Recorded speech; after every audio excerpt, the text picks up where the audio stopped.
They almost closed the school after we blew up the school's bathroom. So, today's story is a hilarious one. It takes us back to when I was in 6th grade, still young. Basically, we did something so outrageous that it got the whole class in trouble with the principal. It was winter and snow was everywhere. I'm not kidding. Walking through it felt like a workout. The snow was up to my knees, and the cold wind made it even worse. I was so short that my friends could easily lose me in the snowdrifts. Getting lost in the snow was just part of the fun back then. One cold and snowy afternoon, my friend Thomas and I decided to buy some firecrackers. We heard from a friend of a friend about a guy who sold them. With shaking hands and squeaky voices, we dialed the number, our hearts pounding. "Hello, sir. Could we buy some firecrackers for 10 euros?" we asked. Those 10 euros were tough to save up, but we knew it would be worth it to see something explode. The guy on the other end asked what kind we wanted and gave us a time and place to meet. Of course, it had to be in the sketchiest part of town, right in the middle of some old housing projects. And remember, it was winter, so it got dark early, making everything look even scarier. The meeting time was set for 5 p.m. As we walked through the dark, snowy yards, our boots crunching on the fresh snow, both of us had trembling legs. I can't remember if it was from the cold or because we were terrified that we might get jumped and have our precious 10 euros stolen. The whole way there, we were paranoid that the police were following us. We were convinced they had tracked our phone calls, so we tried to throw them off by zigzagging through fields and over hills. Now looking back, it was pretty silly. Our tracks in the snow would hardly disappear. As we finally approached the meeting spot, a narrow alley between two old apartment buildings, we saw a shadowy figure standing under a flickering street lamp. We stopped dead in our tracks and exchanged nervous glances. "Let's not go any closer," I whispered. "What if he's a thief who'll beat us up and take our money?" "But what if he's the guy who's supposed to sell us the firecrackers?" Thomas replied, his voice barely audible. We weren't stupid. We stayed at a safe distance and started calling him on the phone. We watched as he looked at his phone, then glanced over at us. That was it. We were sure we were done for. Our breaths quickened, and the cold air felt even colder. To our surprise, the firecracker seller turned out to be really nice and friendly. "So, boys, what are you planning to blow up? Show me the money and let's do this quick. Just don't tell your parents about me." He said it with a grin that was somehow reassuring despite the situation. We nervously handed over the money, our fingers stiff from the cold, and he passed us a small bag filled with firecrackers. Then, without thinking, we started running. I don't know why. It's one of those things you do as a teenager that doesn't really make sense, but feels right at the time. The important thing was that we had our firecrackers. Next morning, I was the first to wake up, washed up quickly, and stood by the door very excited. "Come on, Mom, let's go. Let's go to school."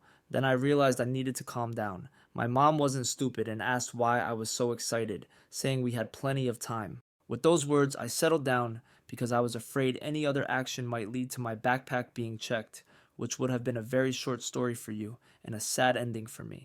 Of course, we made it on time. Finally, at school, I got out of the car and tried to walk calmly, even though my legs wanted to rush my body to school to finally show my classmates my golden bag. As I walked down the hallway, I saw my classmates already gathered around Thomas, and I realized what was happening.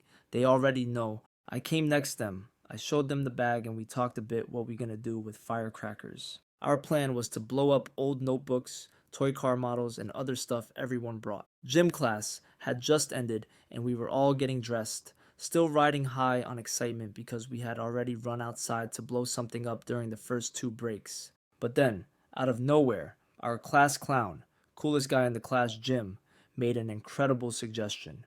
Jim suggested we throw a firecracker into the toilet. It sounded like $1 million idea. Our eyes lit up, but then we started thinking about who would actually do it. We all knew it could cause problems, and no one wanted to take the blame.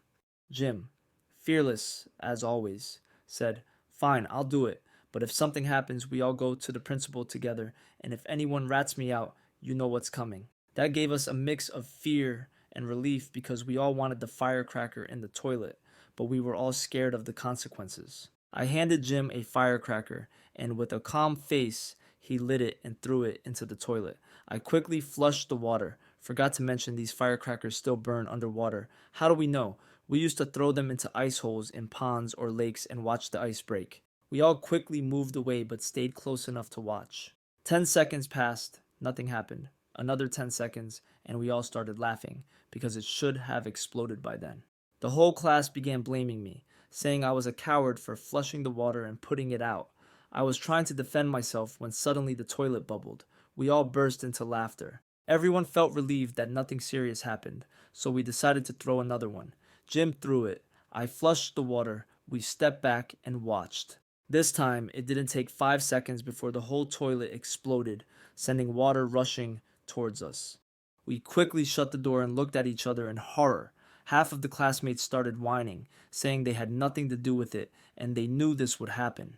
The rest of us tried to calm everyone down, saying maybe it wasn't that bad and it just looked like a lot of water because it splashed everywhere. Then, our classmate Evan picked up a palm-sized piece from the toilet and said, "I don't think it's okay." With those words, he opened the toilet door and a wave of water, along with everything that was in the toilet, came rushing out. Realizing the mess we were in, we all bolted and ran to our next class. The IT class began and our class was split into two groups because there weren't enough computers for everyone. We already knew one side would crack. Jim was in our group, so we had to keep quiet. As the class started, Jim leaned over to me and said, "I have no doubt the other group will rat me out. I need you to take a couple of things from my backpack because they're definitely going to check me." Scared to refuse, I agreed, but when he started loading me up, I realized I'd be in big trouble if they found anything. Among the items were a pack of cigarettes, a lighter, and a bag of rolling tobacco. But then he pulled out a bag of firecrackers, much stronger than mine. Afraid to say anything, I started thinking of ways to secretly get rid of them in the toilet and then buy them back for him later. Not even 5 minutes had passed when our teacher, the vice principal, and the school principal burst into the classroom. The teacher looked at Jim and said, "Empty your backpack on the table now." We all sat, glued to our computers, as quiet as we'd ever been. While Jim emptied his bag, the principal said, "We questioned the class who had Jim now, but they have an alibi. They said they weren't in the locker room because they were all with their teacher. That leaves you, the last ones there, who caused this mess." Jim, with his usual boldness, replied, "What did we do? We just had gym class. Just because I'm not the best student doesn't mean I did anything wrong." Jim's backpack was empty, so the vice principal said, "Okay, now, one by one, you'll come up and empty your backpacks." My heart almost stopped. I was fifth in line thinking I had time to come up with a story. Then the vice principal added, "Come up in groups of 3, which wasn't in my favor at all. As I turned to grab my bag, pretending to be calm, I saw Jim quickly putting his stuff back into his bag. I knew he was tough and cool, but I didn't expect him to be so team-oriented. Our side was clear and we thought we had gotten away with it. During the break, we huddled together waiting for the next class. Our group started scanning the room, wondering who the snitch was. When the bell rang for class, our teacher came and called all the boys to the principal's office. We lined up calmly, knowing the real test was about to begin. The principal, with a calm face, said he knew it was us because when he asked to check the backpacks, some kid said, "I didn't blow up the toilet," even though he hadn't mentioned that word. "So boys, we saw that all your pockets are empty, but someone is responsible." We stood in silence, heads down, until one classmate, Elliot, started crying. When asked why he was crying, he replied, "I didn't do it, and I told them not to do it. They even threatened me." The principal began to smile, realizing he had found our weak link. Despite being a crybaby, Elliot refused to name names, saying, "I can't tell you."